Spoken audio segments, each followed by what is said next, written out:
Hello, everybody. It is Mr. G here, looking to do some recording for you using a new advanced setup so that I can get the premium sound quality that I'm trying to use for a couple of different things, including some of the meditations that I'm going to be recording for you here this month. So I figured I would try this out now just to see how it sounds over our PowerPoint slides. So in this presentation, I've got Chapter 5 and Chapter 6. We're going to do it all in one fell swoop. This is what we would have done if we had 4 days of class this week. This would have been the first day we'd have gone over these two chapters. So instead, I will record them for you, listen to them on your own time, and we will pick things up on our Tuesday day of as scheduled, which we should be going into the mindfulness activity, which is one of my favorite days in class. We also got some good stuff lined up for Thursday as well.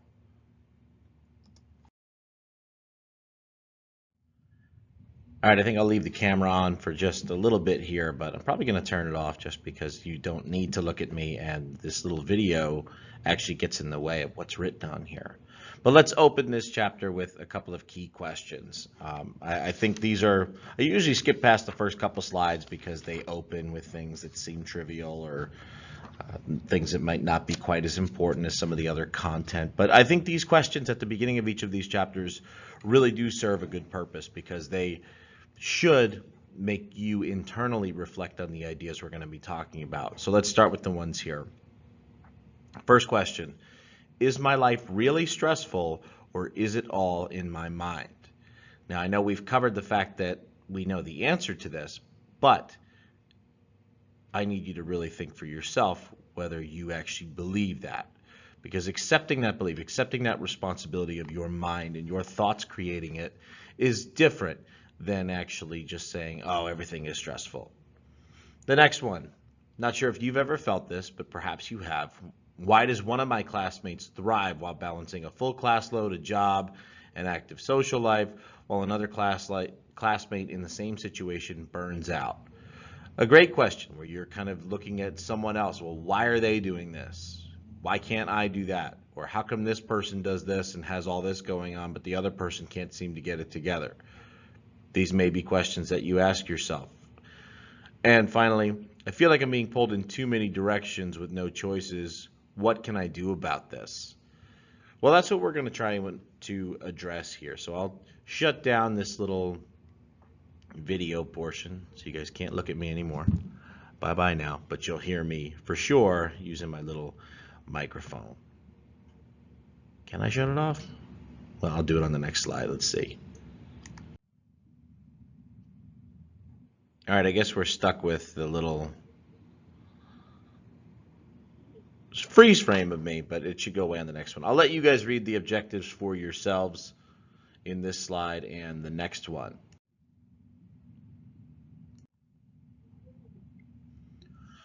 All right, so we're talking about perception in this chapter. So let's start there. The power of perception. Individuals can have the same experience, but with very different results depending on their thinking. We all think differently about the same thing. We've talked a lot about the subjective experience of things, but one of the things that you should know, especially if you are not always pleased with how you might personally think about something, is that people can learn to think differently. Much like anything else you do in the gym or any other situation, it just takes practice, education, and some effort on your part.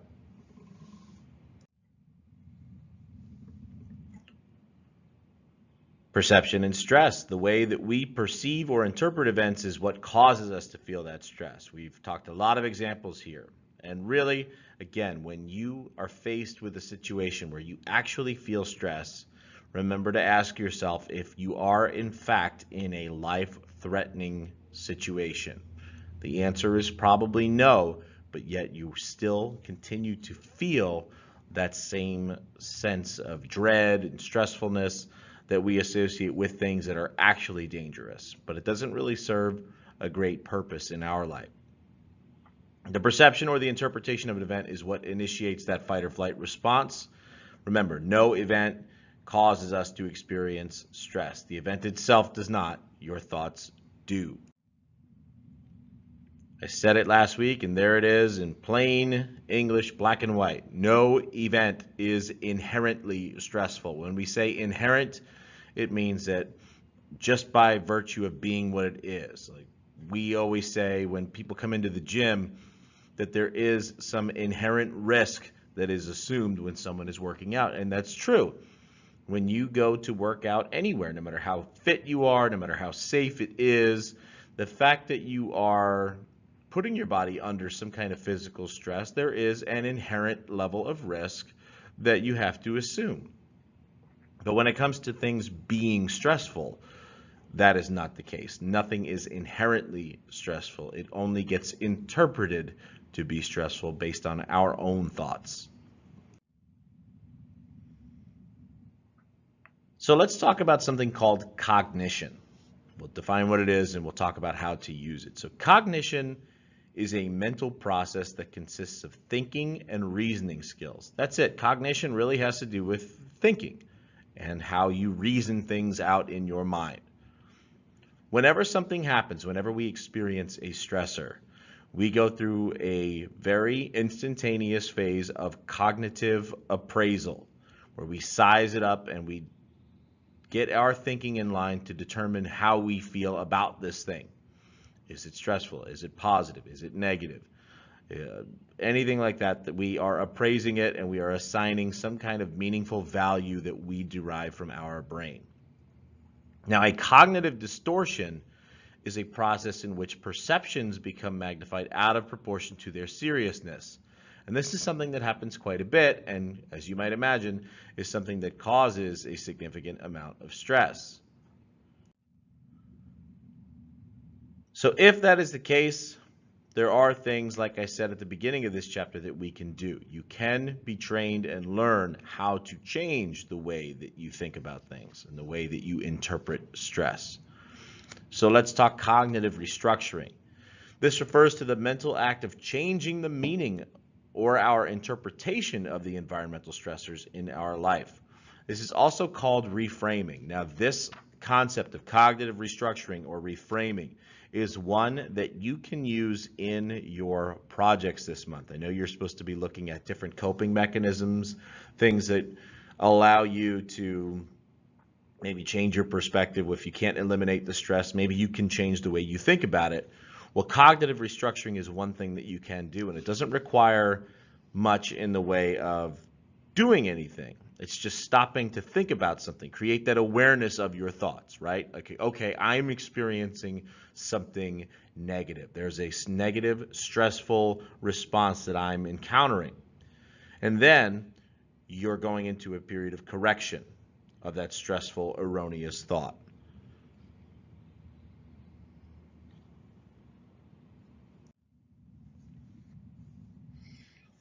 The next concept we're going to bring up is something called hardiness. All right, it's a big term in this book, and one that should carry some good meaning for you. But it consists of three components. A hardy individual is someone who views potentially stressful events as interesting and meaningful. This is otherwise known as commitment. The next one, challenge, sees change as normal and as an opportunity for growth. And finally, there's control. They see himself or herself as capable of having an influence on events. So someone that actually feels this way, someone that looks at stressful events as, okay, this is interesting. This is something that I'm encountering and I'm going to work with, or it means something to me. Also accepting the fact that change happens and it's an opportunity to grow. And then looking as being able to have an impact on what happens as a result. So that's commitment, challenge, and control. And someone that can do those things is going to respond to stress in a positive way, and they're going to be considered a hardy individual. So what do we mean by those three terms? We'll break them down a little bit further on their individual merits here. So commitment, that's turning your problems into opportunities. Now, we quickly are able to look at things and think that it's definitely a problem. But as you know, especially through the benefit of hindsight, anytime you've encountered a very stressful experience or something that's interpreted as a problem in your life, and you've successfully navigated the waters and made it through, you realize that because of that, you have had some kind of experience that has changed the way that you see things and has ultimately affected your quality of life. So that's all it is finding meaning and purpose through life-changing experiences, altering your perception in such a way that you can improve your quality of life. The book has a pretty decent example here. Here's the example they go with. This is about Bethany Hamilton, 13 years old. She lost her arm and nearly lost her life in a vicious shark attack. You're probably very familiar with this story. You've heard about it at some point or another. A month later, she was back on her surfboard with a determined spirit and a positive attitude. 2 years later, she won first place in the Explorer Women's Division of the NSSA National Championships. And here's what she had to say about dealing with this obviously freak accident. This is straight from her. My plans to be a professional surfer got hit pretty hard on that Halloween morning. It was my own personal tsunami. In the days, weeks, and months that followed, I had a lot of cleaning up to do. Often it was scary or trying, and I won't lie to you, in some ways it still is. I've worked really hard to become a pro surfer and am now competing with the best women surfers in the world. You all know how I feel about animals. I'm not a big beach goer, not because I'm afraid of the water, mostly because I'm afraid of the sun, to be quite honest with you. But getting attacked by a shark is an unfathomable situation. I don't know that I personally would really be able to handle it that well. And she lost a limb at 13 years old in this situation. So that's clearly what we might define as, I'll even highlight it for you here, a problem. Huge problem. But think about how things turned out for her. As I mentioned to you, you've probably heard about this story before. It's because it caught a lot of national attention. She received a lot of press about this. Not that you want press because you lost your arm, but it certainly put her in the public eye in ways that she was not at before. And if I'm not mistaken, I think that movie Soul Surfer was based on her. She had a tremendous triumphant return to her sport when she was done. And arguably, she's more famous, more accomplished, and better off financially, and probably happy in her life because she appreciates things more as a result of this terrible, awful, horrible experience. And had she not had the wherewithal to go through what she did and really come back with a positive attitude, none of that might have happened to her. So this is a great example of a hardy individual who had lots of commitment. She turned her problem into a significant opportunity. Challenge. This is viewing change as a challenge rather than a threat. Now, most people do not appreciate change, but it is a part of life. It comes at you no matter how much you want to avoid it, but people are always hesitant to make the adjustments with change because change, we believe, inherently creates stress. People either resist and fear change, right? I think that's how most people will commonly approach a change that's coming to them, or they'll embrace it and see new opportunities for growth within it. If you are able to be more on that positive side of things where you embrace change and you see that there's opportunities, then that will lead to better outcomes. And again, that's an increase in hardiness. And before we get into control, just looking at this culture here, this fear of failure. If you fear failure, you are under the kind of constant, slow-burning stress that can deplete your health and corrode your health. Deplete your energy and corrode your health. If you can learn to see your failures as opportunities to learn and grow, the danger is gone and stress evaporates. So the thing that it actually says here in the book, this actually comes out of Men's Health from August 2004. Most anxiety is based on personal perception. It says Paul J. Roche, MD, president of the American Institute of Stress.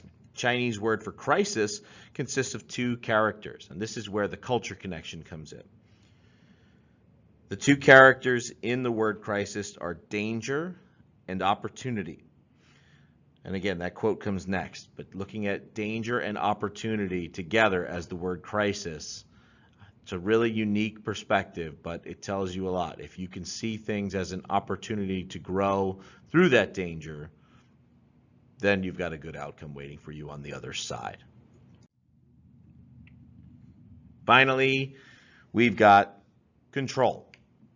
Now, this is something that can also cause you stress, because if you feel like you have to have control, then that can cause you some distress when you realize that you are not entirely in control of things. But control also, I believe, is very, very based on perception. The fact of the matter is, you need to believe that you can directly impact a situation. So there are some things in life that we have no control over, but we do have total control over some things, and these are related primarily to ourselves. And namely, what we're talking about here is that, let's go back to the example of the young lady, Bethany Hamilton, who was attacked by the shark. Well, she had no control over that. Maybe if you go in hindsight, like, well, she might not have, might have decided she should not go surfing on Halloween morning, wherever it was that she got bit. Okay, but odds are, when you're out there surfing in those waters, you might be encountering some things like that that could actually cause you some significant danger. So she didn't have control over anything after that. But the thing that she did have control over was the way she chose to feel about that situation. And probably at first it was a little bit different than what it was now, but she chose a more positive way of looking at it. She chose to say, all right, well, now I'm going to be the best one-armed surfer in the world. Complete choice, and she has complete control over how she feels and how she chooses to respond to that type of adversity. And you do too. Think about, well, we'll talk more about it later this week as well, but you can't control. You ever have a bad morning and then you get in a bad mood and the rest of your day kind of seems to go in that direction? I can tell you that a lot of that probably has a lot to do with your choice of how you feel about it. Like, let's say something happened in the morning, your alarm didn't go off, and now you're in a state of panic. You're trying to get to work or you're trying to get to school, and you're not sure what to do with, and then you're sitting in traffic, you're hitting lights. More and more stress and more negativity and feeling out of control, when really, if you have just stepped back and choose how you feel about it. Don't choose to be stressed, because then those stressful feelings might cause you to act in certain ways that are going to attract more negative consequences. You do have a lot of control over what happens, and it really is all about how you feel. You can't control everything that happens, but you can choose how to respond to it, and that is completely within your control. The next concept here are self-limiting beliefs. Again, we do have a lot more control than we realize. Premature cognitive commitments are things that we commit to prematurely that are an inaccurate belief about ourselves. So things like, I'm too old, I'm too young, I'm too fat, I'm not smart enough, I'm too shy, I'm not strong enough. These are all examples of self-limiting beliefs. I don't have enough willpower. I won't be successful, so why try? I can't control how I feel when this or that happens. You're already committing to something and an outcome that you are going to ensure happens for yourself. And then it reinforces. But really what you're doing is you're limiting yourself. You're not giving yourself an opportunity to be more successful, which is a tremendous disservice. When you are highly motivated, you can take control and prevent the event from initiating the stress response. So don't subscribe to those self-limiting beliefs. And hopefully, as you're going through your stress journals and recording all of the things that we were doing this month, you are able to recognize opportunities to change some of these things, especially if you have any. Oh, I can't do this. I can't do that. I'm too old. I'm too young. Whatever the I can't or your limitation is. Hopefully, just by the fact that you're recording this for class, you're able to see that you have some ability to make some changes and feel a little bit differently about it.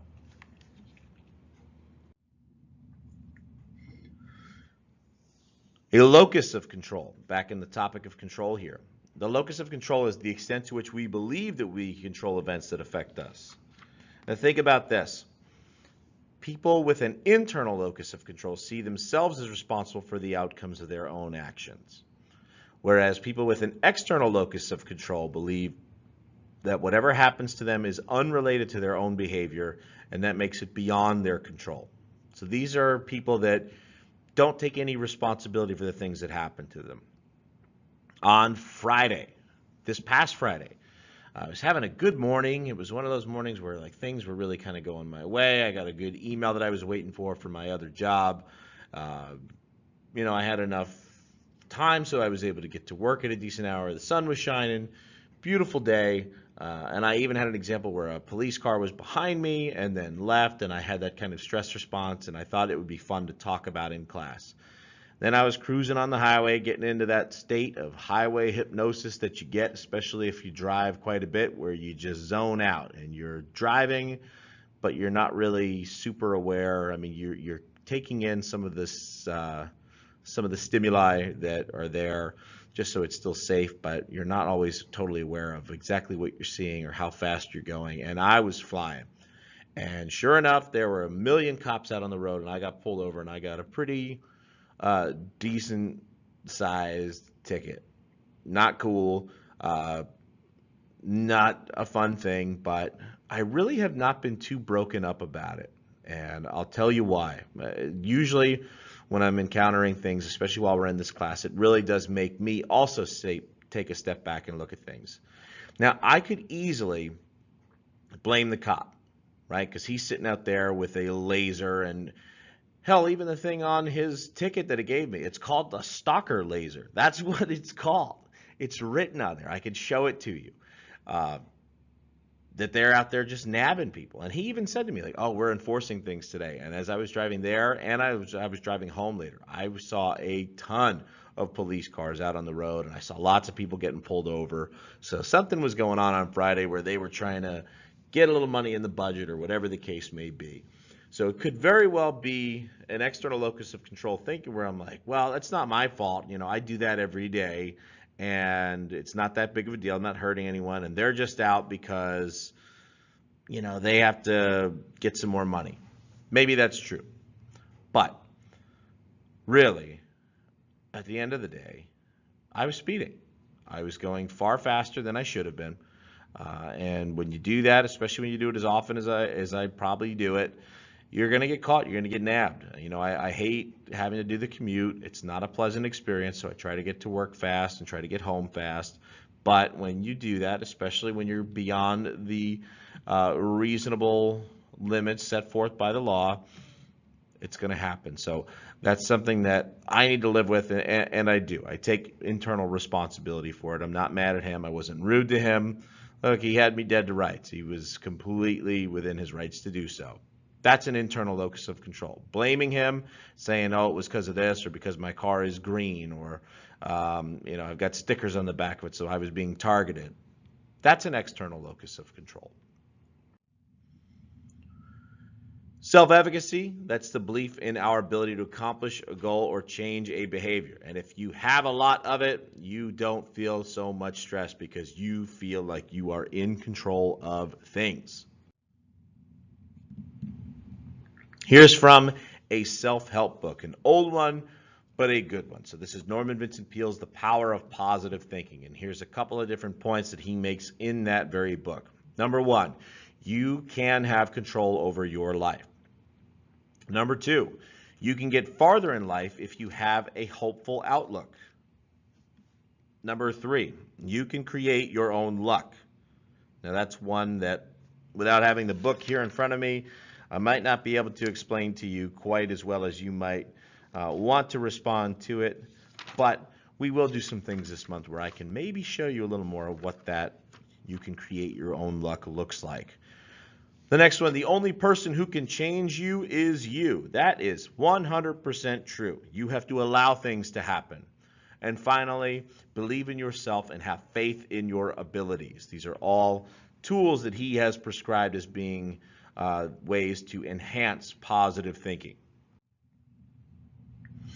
So, wrapping up this particular part of the chapter, we still got the second half coming up here. But is the stressor real? Can I handle the situation, and can I think about it differently? Those are all questions that you need to ask yourself. Most stressors are not real. We create them. Can you handle the situation? You need to take ownership of it and say yes. Or if not, You have to say no, but then find another solution as to how to deal with it. Alternatively, maybe if it's not just by yourself. And can I think about this differently? I could tell you that without fail, the answer is yes. You can think differently about it. You just have to bring yourself to the point where you're willing to do so. Little research highlight here: men working 25 or more years in a demanding job where they felt that they did not have much control. What they saw is they had higher blood pressure at work and at home than those who felt like they had more control. So just the idea that they felt like they didn't have control of what happened led to outcomes including hypertension. So wrapping up this chapter, chapter 5, perception or your interpretation, that's the first step towards the stress response activation. Remember, we are actually in real danger less than 1% of the time, and therefore we rarely need the stress response for protection. By changing how we interpret events, we can prevent the stress response from activating in the first place. It takes time, it takes practice, and it takes awareness, and these are things that we're working on here as part of our studies this month with stress management. Preventing that unnecessary stress, however, will promote health, it will give you a better quality of life, and it can even lead to less disease, because we've seen examples where it manifests itself in very, very real ways.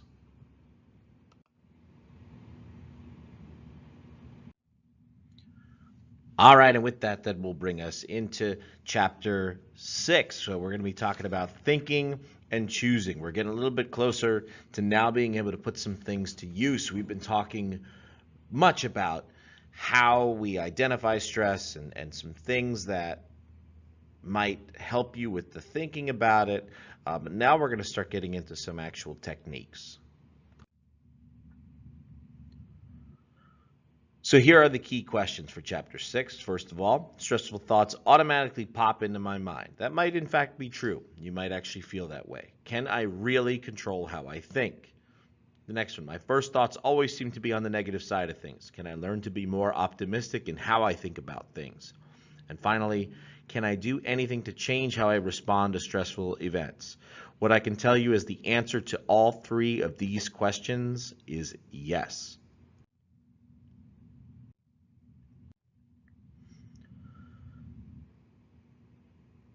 So thinking and choosing, let's get right into it. Cognitive techniques can transform stress-producing thought patterns into thought patterns that actually prevent stress. So actual cognitive techniques mean thinking. So there are actual thinking methods that can help you get away from being stressful. First of all, let's talk about the fact that we experience these things that cause us stress, often called cognitive distortions. There are quite a few of them. Cognitive distortions occur when thoughts are magnified out of proportion to their seriousness, and this results in excessive stress. Things like all or nothing thinking. All or nothing thinking is like this. You either did the work perfectly or you completely messed it up. There's no in between. Everything is seen as an extreme, good or bad. There is no middle ground. You may know people like this. You might even think this way for yourself. An example of this is someone saying something to the effect of, I can't believe I blew that test. I'm a terrible student. Well, one bad test does not mean that you're a terrible student. It's just that, one bad test, and there might be reasons for it. But that's an example of all or nothing thinking. Next is personalizing. This is the tendency to assume responsibility for things that are out of your control. Personalizing can lead to feelings of needless guilt. You constantly ask yourself, well, what did I do wrong? The answer might be absolutely nothing. For example here, Brad walked right by my desk this morning without saying hello. I must have done something to make him mad. He might just be having a bad day. It has absolutely nothing to do with you.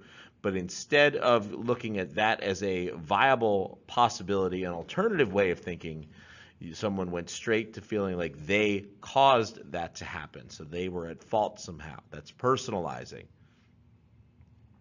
Next is discounting the positive. This is for people who really can't accept a compliment. Many people feel that they are undeserving of praise. So example here, you played a great ball game or performed well in an artistic endeavor. Afterwards, somebody compliments you on your performance. Rather than saying thank you, you respond with, oh, I was just lucky, or it was nothing. I'll tell you, just because I do a lot of things where I'm performing and people will come and give you compliments for that, I sometimes will do this where I discount the positive, but I'm a little, between you and I'm a little disingenuous in that. I do say thank you, and then I'll say something to kind of off-put it because you want to sound humble. And I think that's really what things come down to is you want to be humble, and so I don't necessarily discount the positive because I don't feel I'm deserving of that praise. So I think it's different. So it's important not to confuse the two. At the same, you don't want to sound full of yourself, and you don't want to look overconfident.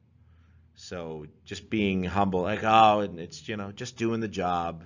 Thank you, but don't worry about it. Not a big deal. When in fact you might feel pretty good about it. But still, if you're someone that completely tosses it away, that's a cognitive distortion where you discount the positive. And then there's something called awfulizing or assuming the worst. Some people think that they know what others are thinking or how things will turn out, and it is never good. Might be known as pessimism, that's negative thinking, or awfulizing. An awfulizer predicts disaster and lives as if it is inevitable. Awfulizers spend much of their time feeling upset. So here's an example. I think that guy's staring at me, and he must know that I'm weird looking. This thought is quickly followed by, I'm the ugliest person I know. These are pretty significant distorted thought patterns. Hopefully you don't fall into these categories, but maybe you do to some varying extent or another. But there are a lot of folks out there that do feel this way. And especially if you're going to be working in our industry where you're working with clients, it's something you're going to encounter. So you have to be able to understand and recognize what these processes are in the hopes of maybe helping your clients deal with them. So again, the stuff we're learning in this class are things that are meant to be helpful for you, but they should also be able to be used for others around you, whether in business or in personal relationships, whatever the case may be.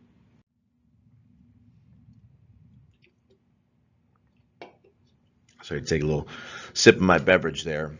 It's a long lecture I'm recording. Cognitive therapy.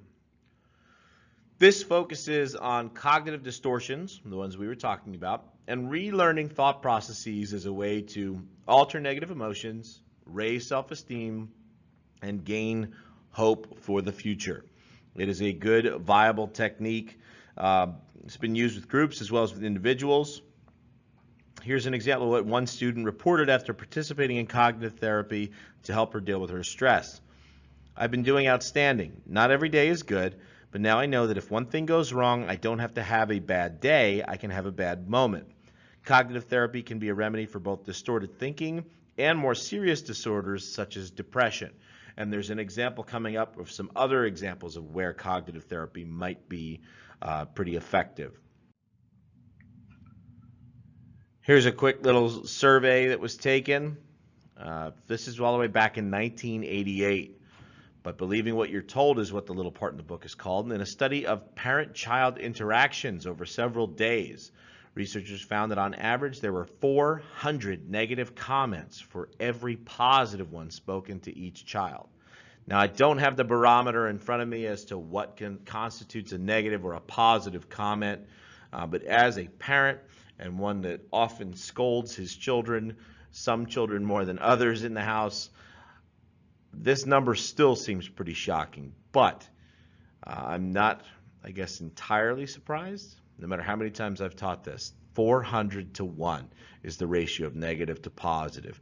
And you'll wonder why people feel stressed about things or why they might have some negative, distorted thought patterns. Well, if that's the case in the 80s, and that's the case among multiple people back then, I imagine that it's probably still true today, no matter what Hallmark movies you watch or how aware we are of things and what we should and shouldn't say to our children. Being a parent is hard. You're going to yell at your kids. You're going to say things to them. What'd you do that for? Why would you do that? Why can't you be this? Why can't you do that? Stop it. You're being bad. Blah, blah, blah. Those are all things that I know come out of my mouth here and there. You know they're not good, but as things happen, as children push your buttons, it's kind of part of the process. And it can lead to some significant negative thought distortion patterns. Luckily, we're talking about ways to recognize and hopefully battle against that. So Albert Ellis, he was a psychologist, and what he did was he theorized that there are 12 irrational ideas or thinking errors that he believes are inaccurate, irrational, and they contribute to some of the stress-related problems that we've looked at some of our previous chapters that we talked about. So here are his 12 irrational ideas. So I'll give them to you in full. Number 1, I have to be loved by everyone, and everyone must approve of everything that I do. Again, you might not identify with all of these, but chances are there's going to be some of these thinking errors that reign more true for you than others do. And one of the things that I'm going to have you do, especially if you're listening to this, I'll put it up in the grade book, is at the top of what I have is page 79. After you go through these, I want you to look at these 12 irrational ideas and decide which 3 relate the most to your way of thinking. We all do practice irrational thinking to some degree, so think of some personal examples that demonstrate some of these irrational ideas. So listen up. I will obviously provide the written versions, the actual PowerPoint slides for you to flip through on your own in addition to listening to this lecture, but you should be able to pick out which 3 mean something to you that kind of line up with your own irrational thoughts. And in the book, they actually give you a rational disputing idea against it that can help dispel it. And these are things through cognitive therapy that you might actually employ because it'll help you to restructure your thinking, get away from these typical error thought patterns and come up with something more productive. The second irrational idea: certain acts are awful or wicked, and people who perform such acts should be severely punished. It's a very black and white approach. We know that that might not always be the case. Number 3, it is horrible when things are not the way I like them to be. Now, on the surface, you might read that and think that, of course, that makes sense. I don't feel that way. But you might feel that way. If things don't go your way, you might get really frustrated, especially at home. If you're married, I mean, you might have very strong ideals about what you want things to be and how things should go, and your spouse might not feel that way. And they might not see it that way either. And you get a really bad mood or really stressed out when they don't do things perfectly to your liking. I got news for you. That is an irrational idea. You might have a preference for it. It might be something that you feel strongly about for you, but you need to understand that it is not horrible when things are not the way that you like them to be. Number 4, human misery and unhappiness are always externally caused and are forced on me by outside people and events. Well, we've already talked a lot about this one, but again, the way you feel might line up with this. Number 5, if someone is or may be dangerous or fearsome, I should be terribly upset and endlessly obsess about it. Think about what we've talked about with our current president, Donald Trump. A lot of people might feel that he's dangerous or fearsome. Or they might legitimately feel this way.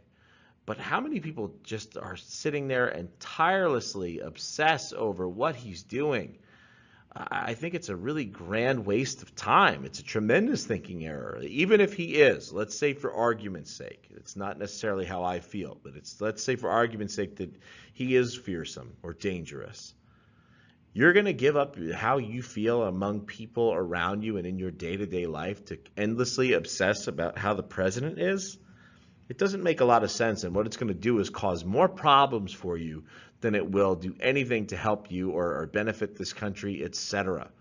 It is an irrational idea. Number 6, it is easier to avoid difficulties and responsibilities in life than to face them. I know people that feel this way. They might not outwardly say so, but the way that they approach problems is they bury their heads in the sand and they do not face them unless they are completely forced to, and it causes a lot of stress in the meantime. Number 7, I absolutely need something or someone stronger or greater than me on whom I must rely to succeed. Number 8, I should be thoroughly competent, intelligent, and achieving in all possible respects. This is one that I probably always feel and struggle with. I would say if I was going to identify some for me, this is one that I always want to appear very competent, very intelligent where I go, very skilled in every area that I go to. And that's not the case. And if you're overly disappointed when that doesn't happen, it shows you that your appraisal of things is probably off a little bit. Number 9, because something once strongly affected my life in the past, it must determine my present and future behavior. The influence of the past cannot be overcome. And the last 3 here, number 10, I must have certain and perfect control over things.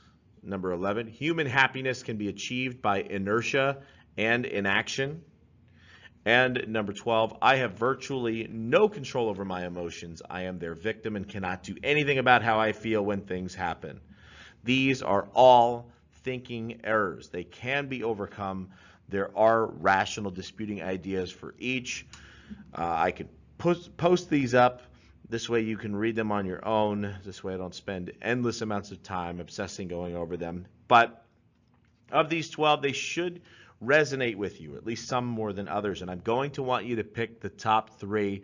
So I will be posting an assignment to correspond with this so that you can do that and we can put that into your lab grades for this month.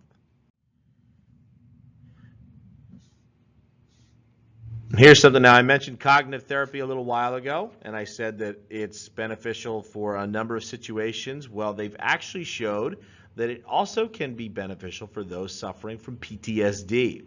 So CBT, cognitive behavior therapy, can be effective in treating phobias and obsessive compulsive disorder. If you don't know what either of those are, you can look them up on your own or ask me. I'd be happy to talk with you more about them. Intensive cognitive behavior therapy may also be effective for PTSD patients. They can lead to improved PTSD symptoms over a shorter period of time and ultimately a greater reduction of depression. So the 3 C's of cognitive therapy, things that they do. So number 1 is they help to catch the thought that came before the emotion. A lot of times cognitive therapy is for people that have these distorted thought patterns. So being able to catch what thought it is that causes those negative feelings and then those resulting emotions is important. After you catch it, then you can check it. Reflect on how accurate and useful that thought is. So this way you're able to analyze how it works. Is it actually accurate in the first place? And does it get me anywhere? And finally, through rehearsal of catching and checking it, then you can make changes to the thought so that it's more accurate and can be more helpful as needed.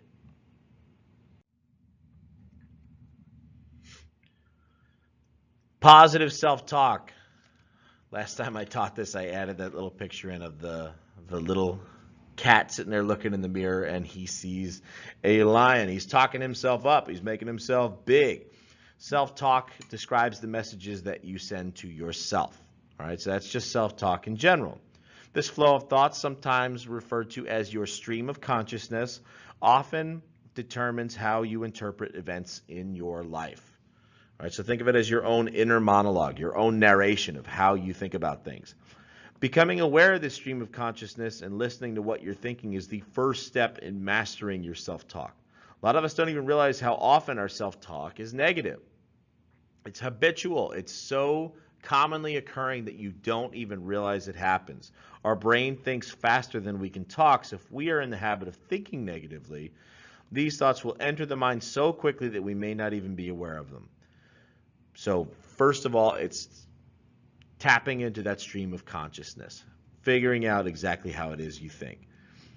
Much of the internal dialogue in the mind is a result of habit. Because we're used to thinking in certain ways, changing this pattern is challenging. It can be, certainly. You can learn to manage your self-talk by becoming more aware of the things you say to yourself. So here's a question for you. Do you tend to put yourself down? Things like, I'm too fat, no one thinks I'm cute. I'm late again, I can't get anywhere on time. If I weren't such an awful parent, Jeff wouldn't have turned into an alcoholic. I'm too stupid. I'll never pass this math course. These are all common negative talk patterns, negative self-talk. Positive self-talk can improve self-esteem and eliminate the chronic nagging stress that destroys people from the inside out. So here's some things that you can look at. Try talking to yourself like you would to a friend that you care about. So instead of some negative things, you could say things like, I have a lot to offer in a relationship. I'm a smart and capable person. Tomorrow I'll leave early enough to get to work on time. And even though Jeff has made some poor choices, I've always been a loving parent, right? We don't always have control over things as much as we want to. I'll have to work hard, but I've successfully passed other tough classes, and I can pass this one too. Other examples of positive self-talk: I love challenges and opportunities. I make time for family and friends. I give my best effort, and that's good enough. And exercise is a time for me to get stronger and reflect on life. These are all things overcoming excuses that we have in our minds for not doing things that should be important to us and that would probably mean a lot and cause a lot less stress in our lives.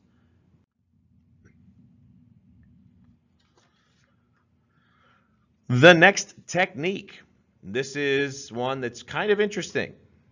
It's called thought stopping.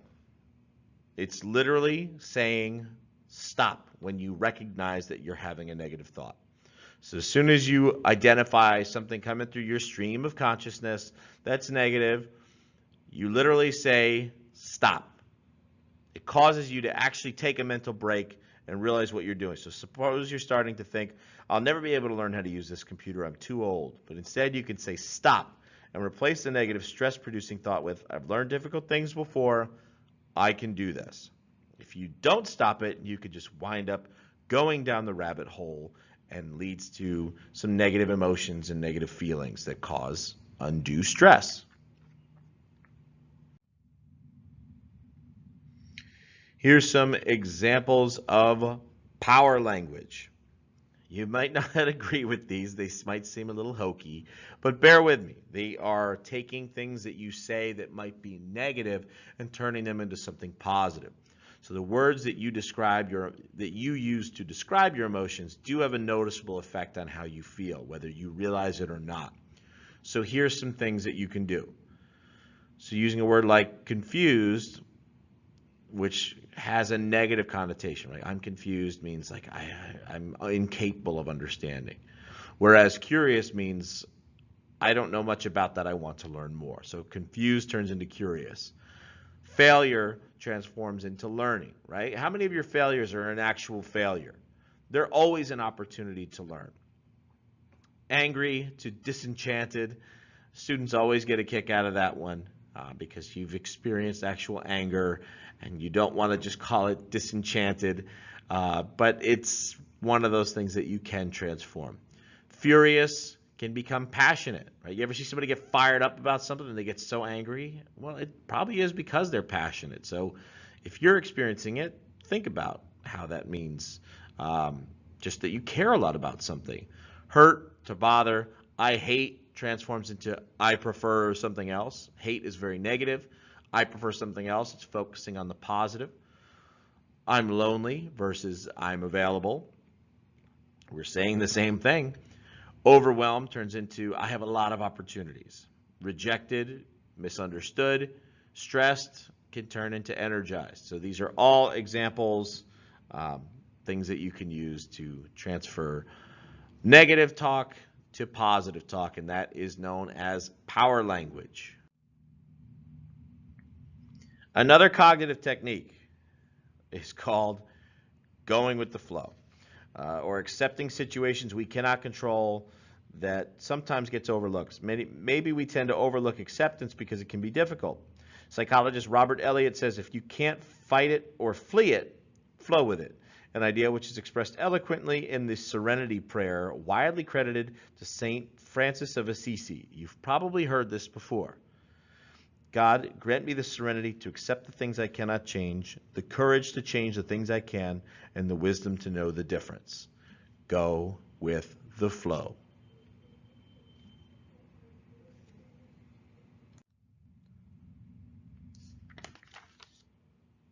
Here's another one. This is from somebody who was going for his master's degree, for his master's thesis at California State University, Long Beach. Ryan Pitzinger, a lifetime surfer, he surveyed 107 surfers after a 30-minute session in the waves and found that positivity and tranquility increased significantly while negative mood and fatigue decreased. Pitzinger used his findings in his work with an ocean therapy program to help at-risk youth. The program combines surf instruction with discussions to help participants apply the principles of surfing, like confidence and trust, to their everyday lives. He had this quote in there: "You have no control over the conditions," Pitzinger says, "so you're forced to deal with what you get." That's exactly what we're talking about with go with the flow.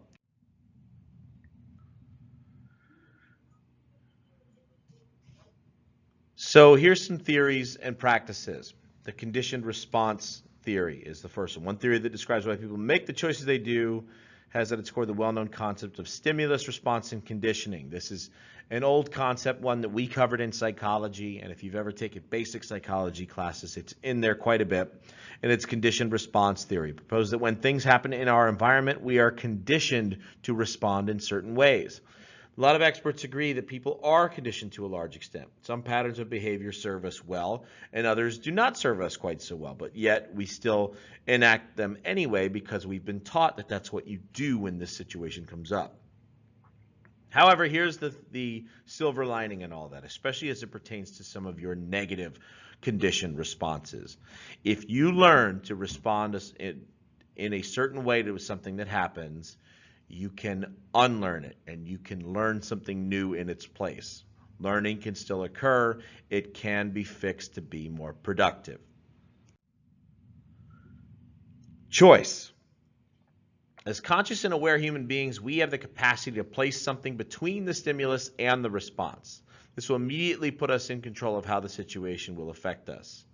So here's something here from Frankl, who is a researcher that we're going to quote here. Viktor Frankl, he was a prisoner of war, actually, my mistake, prisoner of war in the Nazi concentration camps of World War II. In his book, Man's Search for Meaning, he tells how he came to realize that regardless of what his Nazi captors did to him, he had the total and complete choice of how to respond. He reached to the following conclusion, so I'll read it to you straight here from the book.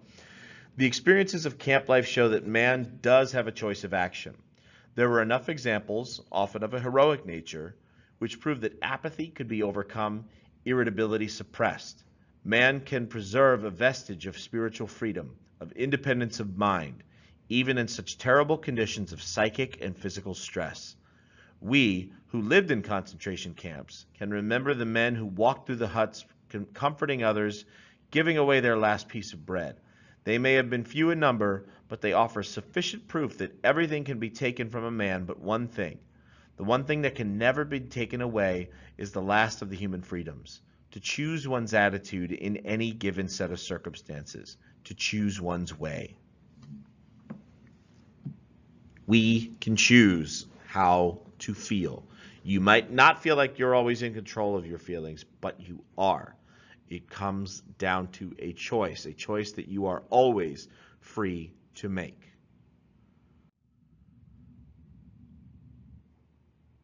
Now let's look at levels of responding. We can categorize how people respond to uncontrollable events in two broad categories. An effective response is one that leads to feelings associated with relaxation, whereas an ineffective response leads to feelings that are associated with stress. Within these two categories, 7 subcategories of levels of responding help to clarify the best ways to respond. They are gratitude, allowance or acceptance, discovery, observation, resistance, judgment, and attachment. That's available in a table in our books, but we're not going to spend a lot of time on it.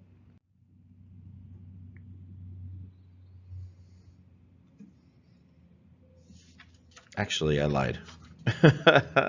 We've got it right here, so let's do it, shall we? Attachment or rightness, this is clutching emotionally to ideas, concepts, or situations and getting disappointed when our expectations aren't met. Next is judgment, criticism, or blaming. putting a label on something and then trying to make the label a reality, resistance or complaining, wishing things were different than they are. These are all ineffective methods of response.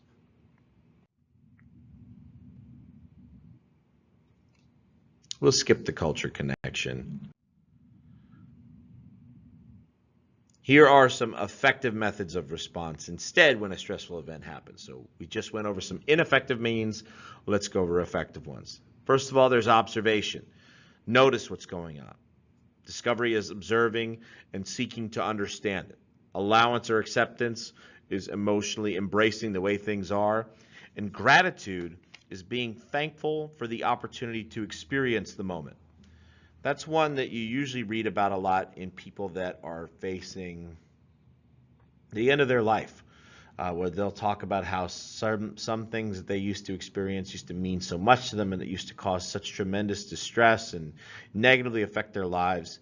And now they have the benefit of looking back at it in a situation where they're no longer going to be on this earth. They're not going to even have the opportunity to feel those negative emotions that we have, and they're going to and they realize then that it mattered very little, and you should be grateful for these experiences no matter how good or bad you think that they are. The fact that you have the opportunity to experience them is itself a gift worth having. Rational emotive behavior therapy. Albert Ellis developed this based on the premise that stress-related behaviors are initiated by self-defeating perceptions that can be changed. So you are responsible for your own emotions and actions. A lot of people might not admit that, but it's better when they do. Viewing situations and events consciously gives a clearer look at events to see them in more effective and productive ways. So first of all, you are responsible for your own emotions and actions. Your harmful emotions and dysfunctional behaviors are the product of your own irrational thinking. You can learn more realistic views, and with practice, you can make them a part of who you are. You will experience a deeper acceptance of yourself and greater satisfaction of life by developing a reality-based perspective.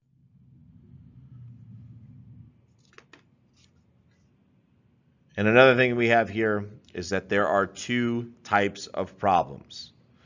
And this is still part of rational emotive behavior therapy. According to it, there are two different types: practical problems and emotional problems. Practical problems relate to things that result in feelings of being untreated or treated unfairly by others or being in undesirable situations. These usually are experiences over which you have little, if any, control. And unfortunately, our human tendency is to get emotionally disturbed about these practical problems. Those lead to our emotional problems. So for example, you might be on an underground subway train that has stopped and the lights have dimmed considerably. You find yourself getting angry, frightened, annoyed, or overwhelmed at the situation in which you find yourself. This emotional disturbance unnecessarily creates a second order of problems, emotional suffering. So according to rational emotive behavior therapy, these are disturbances over which you do have total control.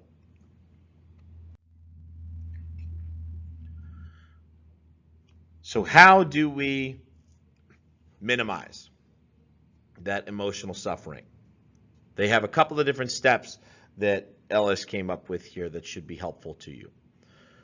First of all, take responsibility for your emotional upsets and distress. Only you can upset yourself about events. Remember, that all comes from your thoughts. The events themselves, no matter how undesirable, can never upset you. They do not have power over you.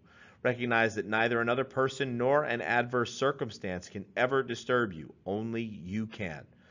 Others can cause you physical pain by hitting you over the head with a tennis racket or something to that effect, but you create your own emotional suffering or self-defeating behavioral patterns about what others do or say. The next thing here is identify your musts. Once you admit that you alone alter your own emotions and actions, determine precisely how to alter them. You begin by noticing some common musts that you might frequently say to yourself. So things like, must number one is a demand on you. I must do well and get approval or else I'm worthless. This demand causes anxiety, depression, and lack of assertiveness. So that's a must that people have. Another must that people have, and this is for any of you guys that are sitting out there that talk about like road rage, when you want to follow somebody home or get out of your car. is that number 2 is a demand on others. You must treat me reasonably, considerately, and lovingly, or else you're no good. That's not true either. It is not.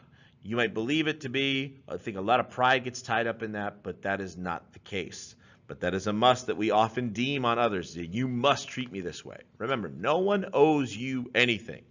You have expectations that are based on your own belief patterns, not someone else's. And must number 3 is a demand on situations, something to the effect of life has to be fair, easy, and hassle-free, or else it is awful. This type of thinking is associated with hopelessness, procrastination, and addictions. So once you do that, you can determine the reality of your musts. The only way that you will remain disturbed about difficulties is by persistently agreeing with one of these 3 musts. Once you have come to a conclusion about what must you are demanding, you can confront and question your demands. Begin by asking yourself, what is the evidence for this must? How is it true? Where is it etched in stone? And then by seeing there is no evidence, my must is entirely false, it is not carved in indelibly anywhere. So make your view must free and your emotions can then heal. And then upgrade your must to preferences. So instead of the must that we said before, must 1 becomes preference 1. I strongly prefer to do well and get approval, but if I fail, I will accept myself fully. You see how we add a little caveat there? The next one, I strongly prefer that you treat me reasonably, kind, and lovingly, but because I do not run the universe and it is part of your human nature to err, I cannot control you. And number 3 becomes I strongly prefer that life be fair, easy, and hassle-free. And it's frustrating that it isn't, but I can bear frustrations and still enjoy life considerably. That is a really, really interesting view of things. It is something that you could easily adapt in your life just with a little bit of practice. And again, that is REBT, or Rational Emotive Behavior Therapy. Then there's the ABCDE technique. Dr. Ellis also created this. This is a method of coping with anxiety, which consists of examining irrational beliefs. So things like analyzing something and figuring out the following letters. A is an activating event. So what is the stressor? B is your belief system. Identify rational and irrational beliefs that you have about it. C are the consequences, mental, physical, and behavioral. D is dispute those irrational beliefs. And E is change the consequences, have an effect on it. So how we think about things matters. You have to come to terms with your own stream of consciousness. Manage that self-talk. Figure out what you say that's negative and what you say that's positive. I think in human nature, we like to go towards a lot of negative thinking. It's important to recognize it so that you can figure out how to stop it. And then finally, figuring out how to go with the flow. We do not control everything. By accepting our circumstances and realizing that we can use that to our advantage, you can help to prevent the stress response from activating. Thanks, guys, for watching. This was chapters 5 and 6 in our stress management course. We'll pick things up with chapters 7 and 8. I'll do some other recordings as we go, but for now, this is what you have here. We'll be back in class for some live stuff, including chapters 7 and 8, where we look at mindfulness. Again, thanks for watching. Be on the lookout in Blackboard for that assignment that entails looking back at, let me get back to it. There we go, those irrational ideas, figuring out which ones have to do with you. Thanks, everybody.